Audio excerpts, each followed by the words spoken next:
Eto na mga kabasketball, Gilas Pilipinas nabigyan ng magandang laban ng Turkey sa kanilang tune-up game. Pero bakit nga ba frustrated itong ating pambatong si Kai Sotto?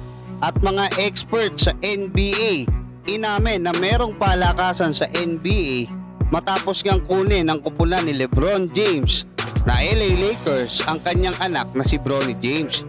At agency ni Kai na Wasserman, 4 yung naipasok sa first round ng NBA draft. Pero bago yan, huwag kalimutan mag-like at mag-subscribe bilang pagsuporta. Kanina nga mga kabasketball sa naging tune-up game ng ating Gilas Pilipinas kontra nga sa Turkey diyan sa kanilang lugar, ay napakaganda nung naipakita nating performance, no? Although hindi tayo nanalo mga kabasketball, kumbaga disente pa rin yung naipakita ng ating national team.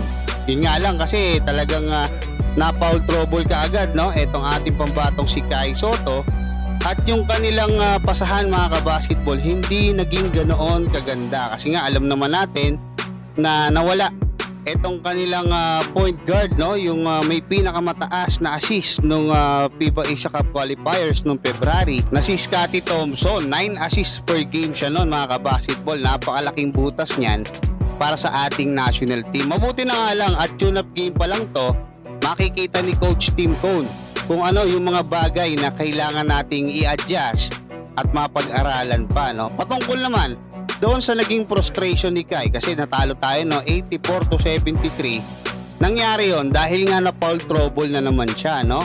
Kasi naiwasan niya na yan nung nandun siya sa Yokohama B Corsairs kung saan maganda yung nilalaro niya, no? Dahil mahusay pumasa etong si Yuki Kawamura. Feeling ko dahil nga sa hindi magandang kumbaga pasahan, no? Or hindi siya masyadong nakakatanggap ng mga alley-oop, di ba? Medyo hindi maganda yung coordination. Pwede rin na patungkol yun doon sa tawag ng referee. Kasi hindi natin masisisi yung mga referee dyan mga kabasketball. Hindi yan referee ng FIBA. Referee yan dyan sa Turkey mismo. So syempre lamang talaga kung sino yung nagpapalaro. At alam naman natin na kayang malampasan ni Kai Sotto yung ganyan kasi nangyari na yan before. At least matututo siya mga kabasketball. At natuto siya dito nga sa unang tune-up game pa lang nila diyan nga sa Turkey. Meron pa sa Poland mga kabasketball. Patungkol naman dito sa naging pagkuha ng LA Lakers dito nga sa anak ni LeBron James na si Bronny James dito nga sa second round ng NBA draft, ay binabatikos ngayon etong LA Lakers, no? Dahil nga may palakasan daw kasi marami pa raw mga magagaling na players kumpara nga dito kay Bronny James. Pero ayon kay Adrian Woods, talaga namang yung nepotismo talagang or yung palakasan or yung bakiran o politika talaga namang matagal na lantaran daw na nandiyan yan sa NBA. Maging sa mga ownership level, sa front office, sa coaching.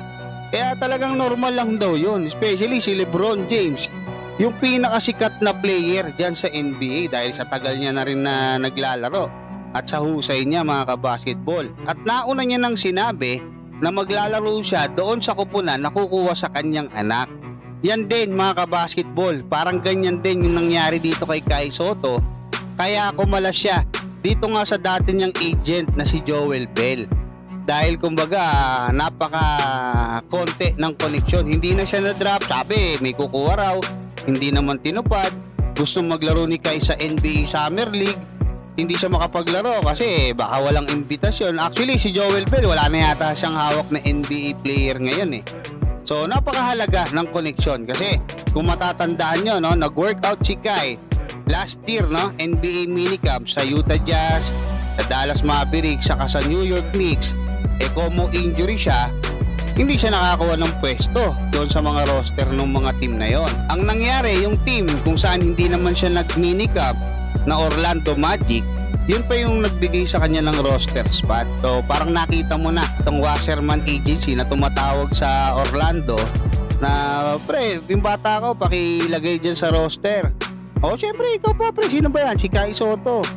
O injured to paglaruin mo na lang sa bandang dulo para at least baka maghilom pa yung kanyang back injury. Kaya naglaro si Kai pang-apat na 'di ba? Tapos yung panlima hindi niya nakinaya kasi nga masakit na.